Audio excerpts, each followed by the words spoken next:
नमस्कार दोस्तों, स्वागत है आपका अपना चैनल ट्रिक टू जीके में। तो आज हम एसएससी जीडी के लिए स्पेशल क्लास लेकर उपस्थित है, जो आपको प्रीवियस क्वेश्चन में जो मैथ है उसको आज हम कवर करने वाले हैं। तो आज इस वीडियो में आज हम आपको ऐसा टॉप 10 मैथ देने जा रहे हैं जो आप लोगों को आना ही चाहिए। ये क्वेश्चन आप लोग को अगर नहीं आता है तो आप एसएससी जीडी या कोई भी अन्य एग्जाम में तैयारी, कोई भी अन्य एग्जाम में आपका तैयारी पूर्ण नहीं है, तो इस ट्रिक के मदद से आप लोग को बहुत ही मदद मिलने वाला है। तो चलिए शुरू करते हैं हम अपना वीडियो।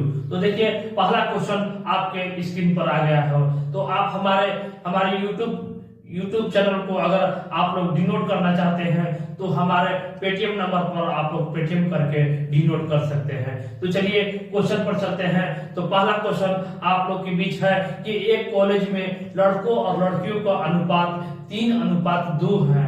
इनमें से 20% लड़के तथा 25% लड़कियां वयस्क हैं। तो अवयस्क विद्यार्थी कितने प्रतिशत हैं? तो देखिए कैसे इस क्वेश्चन को हम लोग बनाएंगे। देखिए, प्रतिशत को हम आज आपके बीच हलवा बना देंगे, वो आप लोग एकदम जल्दी से आप लोग इसको हल कर सकते हैं। तो चलिए हम लोग सीख लेते हैं कि इस प्रश्न को, सवाल को कैसे हम चुटकियों में हल करें। तो हम लोग जानते हैं कि प्रतिशत मतलब होता है, प्रतिशत मतलब हमेशा ये ध्यान में रखिएगा कि प्रतिशत मतलब होता है 100। प्रतिशत मतलब होता है जहां भी प्रतिशत देखिए, परसेंट देखिए, उसको 100 मान लीजिए। और ये अनुपात कह रहा है 3:2। तो 3:2 बराबर हो जाता है 5। तो इसको हमको 10 बनाना है, तब ना हम 100 कर देंगे। तो यहाँ पर हो जाएगा, इसको बढ़ा दीजिए 6 और ये हो गया 4। 6 और 4 हो गया तो 0 बढ़ा दीजिए। तो देखिए अनुपात हमारा निकल गया 100 हो गया। और 3:2 का हम लोग निकाल लिए कि 60 और 40। 60 और 40। अब कह रहा है कि ये है बॉय और ये है गर्ल। तो कह रहा है कि 20% लड़के शादीशुदा हैं। तो 20%, तो 60 का 20% है। 60 का 20%। देखिए मुजबानी कैसे निकालिएगा, तो आगे को सिर्फ गुना कर देना है, 0 को छोड़ दीजिए, 0 को छोड़ देना है और जो संख्या बच गया उसको गुना कर देना है। तो 60 का 20% 12 हो गया। 60 का 20% 12 हो गया। उसी तरह 40 का 25% कैसे निकालिएगा? 40 का 25% कैसे निकालिएगा? तो देखिए इधर से एक शून्य हटाइएगा, तो ये इधर जब संख्या जो रहेगा तो इधर पॉइंट बढ़ा दीजिएगा। तो ये हो गया 2.5 और ये हो गया 4। तो इसका हो गया 40 का 25% हो गया 10। तो कितना आसानी से हम लोगों ने आज आपके बीच परसेंटेज का तरीका निकालने के लिए आज आपको सिखा रहे हैं। तो हमारे चैनल को इसी तरह शेयर करते रहिएगा, लाइक करते रहिएगा। चलिए आगे हमारा यही आंसर नहीं आ गया, इस पर हम और चलते हैं। तो देखिए कह रहा है कि टोटल कितना लड़के शादीशुदा हैं? तो 12 + 10 बराबर हमारे पास 22 जो लड़का लड़की जो है वो शादीशुदा हैं। तो कितना भी शादीशुदा नहीं है, तो टोटल कितना लड़के हैं? तो 100 को। तो 100 हम निकालेंगे और यही 22 घटा देंगे। तो यही हमारा जो 78 बच गया, 78 बच गया। तो 78 का 100 का 78 ही परसेंट होता है, क्योंकि 100 का 1% एक ही होता है। तो 78 का 78%, 100 का 78% हो गया। तो इसका सही जवाब होगा 78%। तो कितना जल्दी और कितना फास्ट हम लोगों ने इस प्रश्न का हल कर लिया। तो चलिए अब चलते हैं अपने अगले प्रश्न पर। तो ये वीडियो आपको अगर अच्छा लगा तो एक लाइक जरूर कर दीजिएगा। हम पूरा आपको कॉन्फिडेंस के तहत बताते हैं कि आप लोग ये क्वेश्चन अगर आप लोग को बनाने आ जाता है तो आप लोग आपका इस साल कंप्लीट हो जाएगा एसएससी जीडी। तो चलिए, तो दूसरा प्रश्न आप लोग के बीच आना है कि 3 संख्या 1, 2, 3 के अनुपात में है तथा उनकी महत्तम समपवर्तक 12 है, तो वो संख्या क्या क्या होगा? क्या क्या होगा, कैसे इस प्रश्न को हल करेंगे? तो देखिए इसको में कोई कार्य नहीं करना है, कोई मैथ का कोई दिमाग लगाने की जरूरत नहीं है, डायरेक्ट आपको आंसर लिखना है। तो हम लोग जानते हैं कि जो संख्या है वो ए है, बी है और सी है।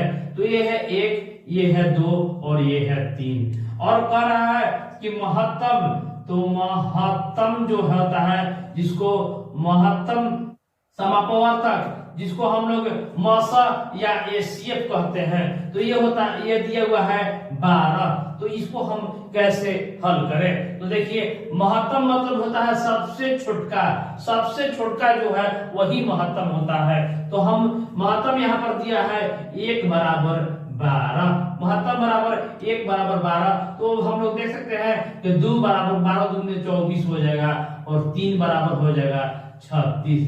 तो कितना आसान है, इतना जल्दी से हम लोगों ने निकाल लिया। तो ऐसे ही आप लोग को हल करना है। तो बढ़ते हैं हम अपने अगले प्रश्न पर।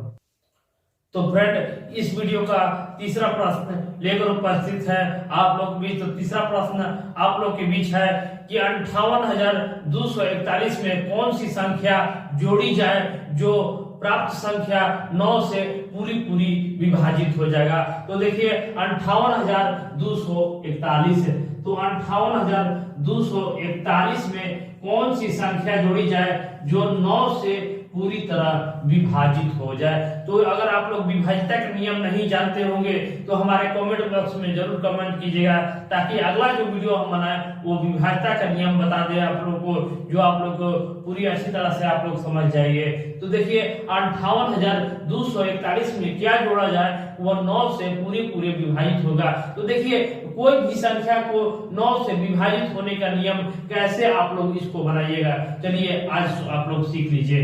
तो देखिए यहाँ पर लिखिए 58,241 आप लोग लिख दिए और इसको जोड़िए कि जहां 9 हो जाए। तो देखिए 5 4 9 इसको हटा दीजिए। देखिए 8 1 9 ये हट गया, केवल बचा हमारे पास 2। तो इसमें कितना जोड़े कि हमारा 9 आ जाए, तो इसमें हम 7 जोड़ेंगे तो हमारा 9 हो जाएगा। तो इसका आंसर जो हो जाएगा वो 7 हो जाएगा। तो देखिए कितना आसान और कितना सरल तरीका से मैंने आज आप लोग को बता दिया। तो इसी तरह हम बढ़ेंगे अपने अगले क्वेश्चन पर। तो हमारा वीडियो को आप लोग जरूर शेयर करते रहिएगा। आगे बढ़ते हैं अपने अगले प्रश्न पर। तो फ्रेंड, चौथा प्रश्न लेकर उपस्थित है आप लोगों के बीच की 1500 बाढ़ पीड़ितों के लिए 48 दिनों के लिए भोजन सामग्री है। यदि 13 दिनों के बाद बाढ़ पीड़ितों में और बाढ़ पीड़ित आ जाते हैं तो भोजन सामग्री 25 दिन ही चल पाती है। तो बाढ़ पीड़ित की आने वाली संख्या ज्ञात कीजिए। जो बाद में आए हैं उनकी संख्या, बाढ़ पीड़ितों की संख्या क्या होगा। चलिए क्वेश्चन को आप लोग देख रहे हैं और इसको हल कैसे करना है। तो देखिए आज आपको ऐसा ट्रिक बताएंगे जिसके तहत आप लोग इस प्रश्न को जल्द से जल्द बनाने का तरीका आप लोग सीख जाइएगा। तो देखिए आप लोग क्वेश्चन एक बार और सुन लीजिएगा कि 1500 बाढ़ पीड़ितों हेतु 48 दिनों का भोजन है, किंतु 13 दिनों के बाद कुछ और बाढ़ पीड़ित आ जाते हैं तो भोजन सामग्री 25 दिन ही चल पाती है। तो नया आने वाले बाढ़ पीड़ितों की संख्या ज्ञात कीजिए। तो देखिए यहाँ पर टोटल कितना थे, तो 1500 बाढ़ पीड़ित थे, 1500 बाढ़ पीड़ित थे।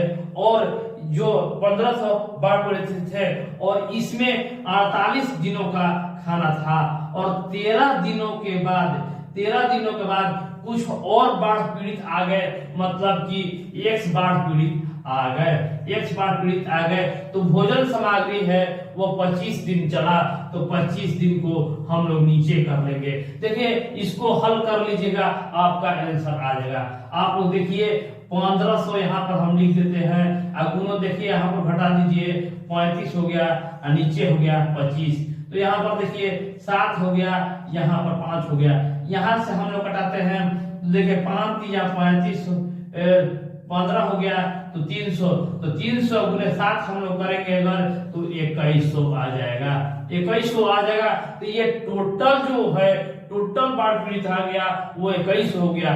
तो पहले कितना था, तो 1500 था। तो आप लोग 2100 में से 1500 घटा लेना है और यही जो 600 बचा, यही नया बाढ़ पीड़ित जो आया उसी का संख्या होगा।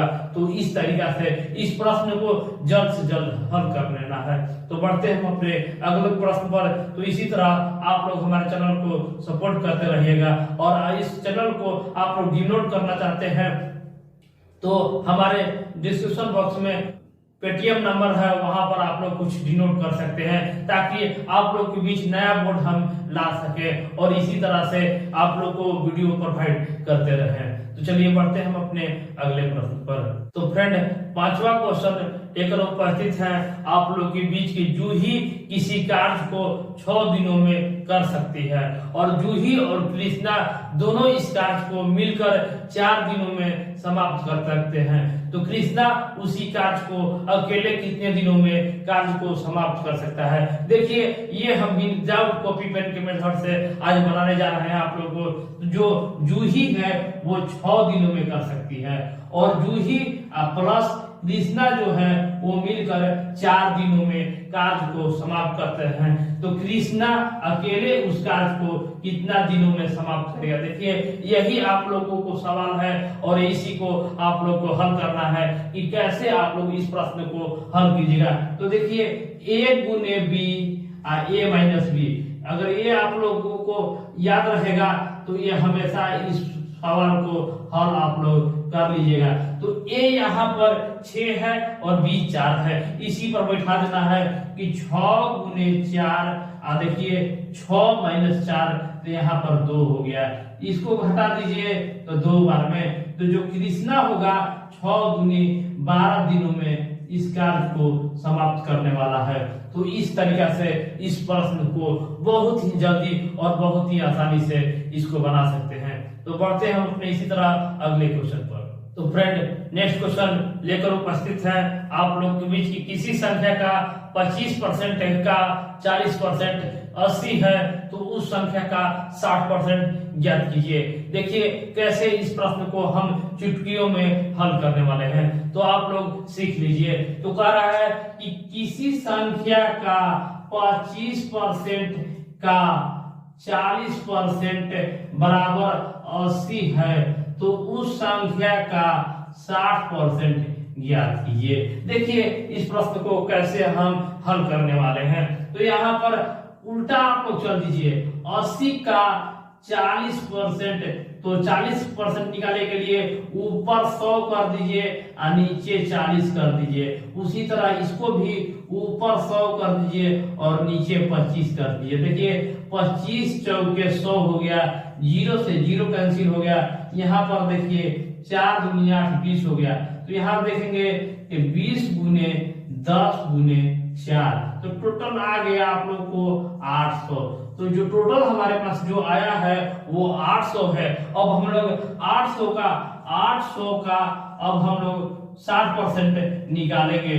तो मैंने बताया था आप लोगों को कि 0 सिर्फ हटा देना है, 0 हटा देना है और आगे वाला गुना कर देना है। तो यहाँ पर 80 बच गया, यहाँ 6 बच गया, तो 8 6 48 पर एक 0 बढ़ जाएगा। यही आप लोग का आंसर हो जाएगा कि किसी संख्या का 25% का 40% 80 है, तो उस संख्या का 60% ज्ञात कीजिए। तो देखिए यही जो है 480 आप लोग को 60% है। तो इस तरह से इस प्रश्न का हम लोग ने हल कर लिया। तो बढ़ते हैं हम अपने अगले प्रश्न पर। तो नेक्स्ट प्रश्न आप लोग के बीच है कार्य क्षमता से। तो क्वेश्चन आप लोग के बीच है कि ए की कार्य क्षमता बी की कार्य क्षमता से दुगनी है, ए की कार्य क्षमता बी की कार्य क्षमता से दुगनी है। ये सवाल आप लोग को इम्पोर्टेंट प्रश्न है, आप लोग इसको बहुत ही अच्छी तरह से देखिएगा कि ए की जो कार्य क्षमता है बी से दुगना है। आप लोग को यह ध्यान रखना है, यदि बी उस काम को अकेले 12 दिनों में करता है तो दोनों मिलकर उस कार्य को कितना दिनों में करेगा। तो देखिए इस प्रश्न को हम लोग कैसे हल करेंगे। तो देखिए ए है और बी है, तो देखिए ये 1 है तो ये 2 है, इसके कार्य क्षमता दुगना है, क्षमता दुगना है, लेकिन समय जो हो जाएगा इसका विपरीत होता है, समय उल्टा हो जाता है, समय उल्टा हो जाता है। तो अगर ये 12 दिन लगाता है तो ये 6 दिन ही लगाएगा। ये 12 दिन लगाता है तो देखिए समय दुगना लग रहा है, तो इसके कार्य क्षमता 1 गुना हो जाएगा, मतलब कि ये 6 हो जाएगा। और दोनों साथ साथ कह रहा है करने के लिए, तो जहां साथ साथ कहेगा तो a गुने b a प्लस b, यही आप लोगों का हो जाएगा। तो देखिए 6 गुने 12 हो जाएगा, और नीचे के 12 6 जोड़ देंगे तो हमारा 18 हो जाएगा। यहाँ से 6 तिया 18 हो जाएगा, यहाँ से देखेंगे तो 4 हो जाएगा। तो हमारा टोटल जो a प्लस b जो साथ मिलकर कार्य करेगा वो 4 दिन में ही इसको समाप्त करने वाला है। तो इस तरीका से हम बनाएंगे कि बहुत ही जल्द से जल्द इस प्रश्न को हल हम लोग कर सकते हैं। तो बढ़ते हम अपने अगले प्रश्न पर। इस प्रश्न का, इस वीडियो का 8वां प्रश्न लेकर उपस्थित है आप लोग के बीच के। वह छोटी से छोटी संख्या ज्ञात की, वह 8वां प्रश्न आप लोग के बीच आ रहा है। वह छोटी से छोटी संख्या है जिसे 12, 15, 20 या 54 से भाग देने पर प्रत्येक दशा में 4 शेष बचे। इस क्वेश्चन को हम लोग कैसे हल करेंगे? तो देखिए यहाँ पर है 12, 15, 20 या 54। इसको प्रत्येक दिशा में भाग देने पर प्रत्येक दशा में 4 शेष बच रहा है। तो 4 शेष बच रहा है, तो इसको हम कैसे हम लोग हल करेंगे? तो देखिए जब भी ऐसा सवाल आप लोग देखिए तो ये चारों को आप लोग एलसीएम निकाल लीजिए। तो अगर आप लोग को एलसीएम अगर अच्छी तरह से नहीं निकालने आता है, नो कॉपी नो पेन के मदद से, तो हमारे प्ले लिस्ट में जाकर वहां पर चेक कर सकते हैं कि एलसीएम और एचसीएफ निकालने का तरीका हमने आप लोगों को बीच बताया है, जो आप लोग को बहुत ही अच्छा लगेगा। तो देखिए 12, 15, 20 और 54 का एलसीएम जो होता है 540 होगा। और जब देखिए शेष बच रहा है तो जोड़ दीजिए, बच रहा है तो जोड़ दीजिए। तो यही 544 जो होगा आप लोग का आंसर हो जाएगा। 544 जो होगा इस प्रश्न का आंसर होगा।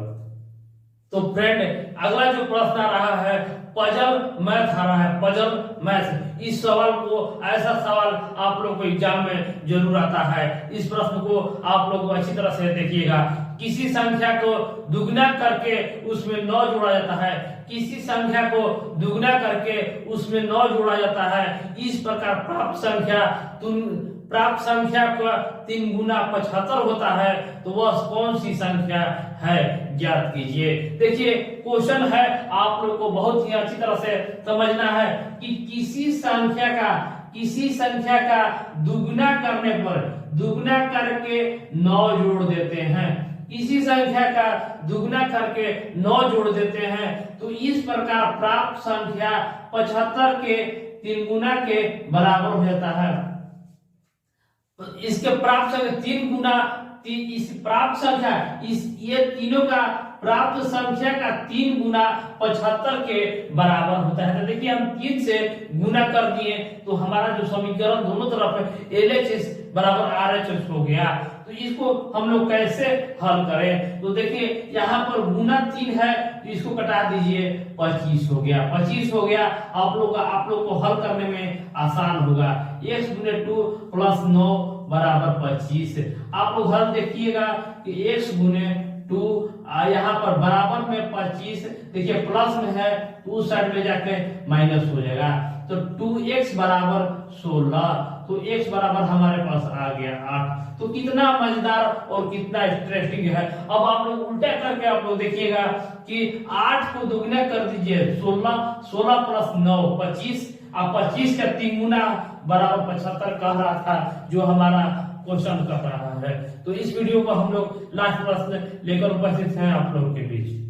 तो ये सवाल रुपया और सिक्का से संबंधित है। तो क्वेश्चन आप लोग के बीच आ रहा है कि सुनील के पास 10 पैसे और 25 पैसे के कुल 40 सिक्के हैं। यदि उसके पास 7 रुपया 75 पैसा है तो बताइए कि उनमें से 10 पैसे के सिक्कों की संख्या क्या होगा।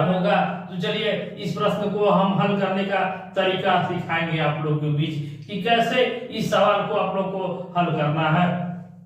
तो देखिए जो निकालना है उसको हम x मानेंगे। तो जो निकालना है तो 10 को हम लोग x मानेंगे और जो आप लोगों को जो दिया हुआ है उसको हम लोग यहाँ पर हम लोग माइनस करेंगे। जो हम लोग को दिया हुआ है यहाँ पर उसको हम लोग माइनस करेंगे। टोटल जो है 40 माइनस x कर देंगे। और यहाँ पर हमारा दिया हुआ है 7 रुपया 75 पैसा, तो इसको हम लोग रुपया में बदल देंगे। इसको पूरा को पैसा में बदल दिए तो हमारे पास 775 पैसा आ गया। 775 पैसा, देखिए सभी को हम लोग पैसा में हम लोग बदल चुके हैं। तो अब इसको आप लोग हल कर सकते हैं। तो देखिए 10x प्लस 25 के 100 हो जाएगा, तो यहाँ पर हमारा 1000 हो गया।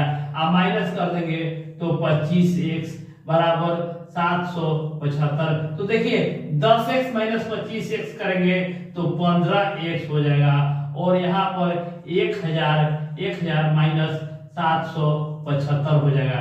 तो 15x बराबर हो जाएगा 225। तो x बराबर आप लोग निकाल सकते हैं। तो यहाँ से 225 गुने 15 करेंगे, बटा में 15 करेंगे तो हमारा 15 आ जाएगा। तो कितना आसानी से और कितना जल्दी हम लोगों ने निकाल लिया है। तो ये वीडियो को आप लोग ज्यादा से ज्यादा लोगों में शेयर कीजिएगा।